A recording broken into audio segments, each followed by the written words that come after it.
മന്ത്രിമാരുടെ കാർ തെരഞ്ഞെടുക്കുന്നതിൽ അന്ധവിശ്വാസത്തിന് പിന്നാലെ തന്നെ പോവുകയാണ് UDF സർക്കാർ. മന്ത്രിസഭയിലെ ആരും 13-ാം നമ്പർ കാർ തെരഞ്ഞെടുത്തില്ല. ഇന്നലെ 13-ാം നമ്പർ കാർ ടൂറിസം വകുപ്പ് തയ്യാറാക്കി നിർത്തിയിരുന്നുവെങ്കിലും മന്ത്രിമാർ ആരും അത് ഏറ്റെടുത്തില്ല. ആരും അത് ആവശ്യപ്പെട്ടില്ല എന്നാണ് സർക്കാർ നൽകുന്ന വിശദീകരണം. നേരത്തെയുള്ള ഉമ്മൻചാണ്ടി സർക്കാരിലും 13-ാം നമ്പർ വാഹനം ആരും ഉപയോഗിച്ചിരുന്നില്ല. എന്നാൽ പിണറായി വിജയൻ സർക്കാരിന്റെ കാലത്ത് 2 തവണയും മന്ത്രിമാർ 13-ാം നമ്പർ കാർ ചോദിച്ചു വാങ്ങുകയായിരുന്നു. കഴിഞ്ഞ പിണറായി സർക്കാരിൽ കൃഷി വകുപ്പ് മന്ത്രി P. പ്രസാദാണ് 13-ാം നമ്പർ കാറിൽ സഞ്ചരിച്ചത്. ആദ്യ പിണറായി സർക്കാരിൽ ധനവകുപ്പ് മന്ത്രിയായിരുന്ന തോമസ് ഐസക്കാണ് 13-ാം നമ്പർ ചോദിച്ചു വാങ്ങിയത്. 2006-ലെ VS അച്യുതാനന്ദൻ സർക്കാരിൽ വിദ്യാഭ്യാസ മന്ത്രിയായിരുന്ന MA ബേബി സഞ്ചരിച്ചതും 13-ാം നമ്പർ കാറിലാണ്. അശുഭം ആണെന്ന അന്ധവിശ്വാസം കാരണമാണ് 13 എന്ന നമ്പർ പലരും ഒഴിവാക്കുന്നത്. ലോകത്തെ ഏറ്റവും നിർഭാഗ്യം പിടിച്ച സംഖ്യയായിട്ടാണ് ഈ 13-നെ ചില രാജ്യങ്ങൾ കണക്കാക്കുന്നത്. ലോകത്ത് ദുഷ്ടതയും കുഴപ്പങ്ങളും ആദ്യമായി പ്രത്യക്ഷപ്പെട്ട ദിവസമായാണ് 13-നെ അവർ കാണുന്നത്. ഇതേപോലെ തന്നെ യേശുക്രിസ്തുവുമായി ബന്ധപ്പെട്ടും 13 ഒരു മോശം സംഖ്യയായി മാറുന്നുണ്ട്. അവസാന അത്താഴത്തിന് ജീസസിനൊപ്പം ഉണ്ടായിരുന്നത് 13 പേരാണ്. അതിൽ അത്താഴമേശയിൽ 13-ാമതായി ഇരുന്നത്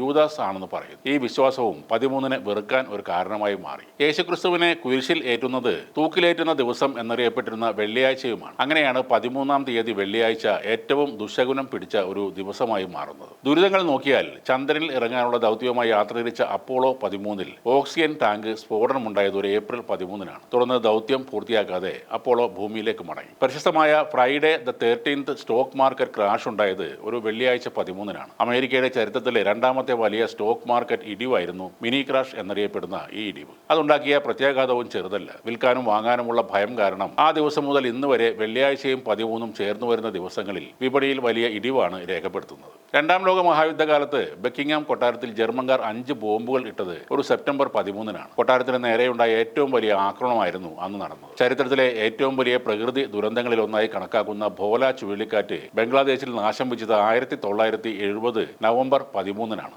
5 ലക്ഷം പേരെങ്കിലും ഈ ദുരന്തത്തിൽ കൊല്ലപ്പെട്ടു. ഒരു മത്സരത്തിനായി ചിലിയിലേക്ക് യാത്ര തിരിച്ച ഉറുഗ്വായുടെ റഗ്ബി ടീം സഞ്ചരിച്ച വിമാനം തകർന്നു വീണത് 1972 ഒക്ടോബർ 13-നാണ്. ആൻഡീസ് പർവ്വതമുകളിൽ തകർന്നു വീണ ഈ വിമാന അപകടത്തിൽപ്പെട്ട 27 പേർ രക്ഷപ്പെട്ടതാണ് പിന്നീട് ചർച്ചയായി മാറിയത്. കൊല്ലപ്പെട്ട സഹപ്രവർത്തകരുടെ ശരീരഭാഗങ്ങൾ കഴിച്ചും മറ്റുമാണ് ഇവർ ജീവൻ നിലനിർത്തിയത്. ഇത് പിന്നീട് പുസ്തകമാവുകയും എലൈവ് എന്ന പ്രശസ്ത സിനിമയായി മാറുകയും ചെയ്തു. അതേ ദിവസം തന്നെ മോസ്കോയിലും ഒരു വിമാനം തകർന്നു വീണു. 174 പേരാണ് അവിടെ കൊല്ലപ്പെട്ടത്. ആധുനിക കാലത്ത് 13 വെള്ളി എന്ന ദിവസത്തെക്കുറിച്ചുള്ള ഭയം ഏറ്റവും ശക്തമാക്കിയത് ഈ 2 അപകടങ്ങളാണ്. എന്നാൽ മൊത്തം വിമാന അപകടങ്ങളുടെ ശരാശരി എടുത്താൽ 13-ന് സംഭവിച്ച അപകടങ്ങളുടെ തോത് കുറവാണ് എന്നും കാണാം. കണക്കുകൾ പരിശോധിച്ചാൽ മറ്റു ദിവസങ്ങളിൽ സംഭവിക്കുന്ന അപകടങ്ങളെക്കാളും ദുരന്തങ്ങളെക്കാളും കൂടുതലല്ല 13-ന് സംഭവിക്കുന്നത്. എന്നാൽ അമേരിക്കയിലെ 10% 13-നെ പേടിച്ചാണ് ജീവിക്കുന്നതെന്ന് ചില പഠനങ്ങൾ പറയുന്നു. അമേരിക്കയിൽ 80% വരെ കെട്ടിടങ്ങൾക്കും 13-ാം നിലയില്ല. 12-ാം നില കഴിഞ്ഞാൽ 14 ആയിട്ടാണ് രേഖപ്പെടുത്തുന്നത്. ഒരുപാട് ഹോട്ടലുകളും ആശുപത്രികളും ഒക്കെ 13-ാം നമ്പർ മുറി ഇല്ലാതെയാണ് പ്രവർത്തിക്കുന്നത്. 1881-ൽ ന്യൂയോർക്കിലെ പ്രമുഖരുടെ ഒരു സംഘം 13-ന് എതിരെയുള്ള ഭയത്തെ ഇല്ലാതാക്കാൻ ഒരു ക്ലബ്ബ് ഉണ്ടാക്കി. ദ 13 ക്ലബ് എന്നായിരുന്നു പേര്. 13-ാം തീയതി 13-ാം നമ്പർ മുറിയിൽ ചേർന്ന മീറ്റിംഗിൽ 13 പേർ പങ്കെടുത്തുകൊണ്ടായിരുന്നു തുടക്കം. പിന്നീട് അതൊരു തരംഗമായി മാറുകയും ഒരുപാട് 13 ക്ലബ്ബുകൾ പൊട്ടിമുളക്കുകയും ചെയ്തു. അമേരിക്കൻ പ്രസിഡന്റുമാരായ ചെസ്റ്റർ എ. ആർതർ മുതൽ തിയോഡർ റൂസ്വെൽറ്റ് വരെ ഈ ക്ലബ്ബിൽ അംഗങ്ങളായിരുന്നു. പക്ഷേ കാലക്രമേണ എല്ലാവർക്കും താല്പര്യം കുറഞ്ഞതോടെ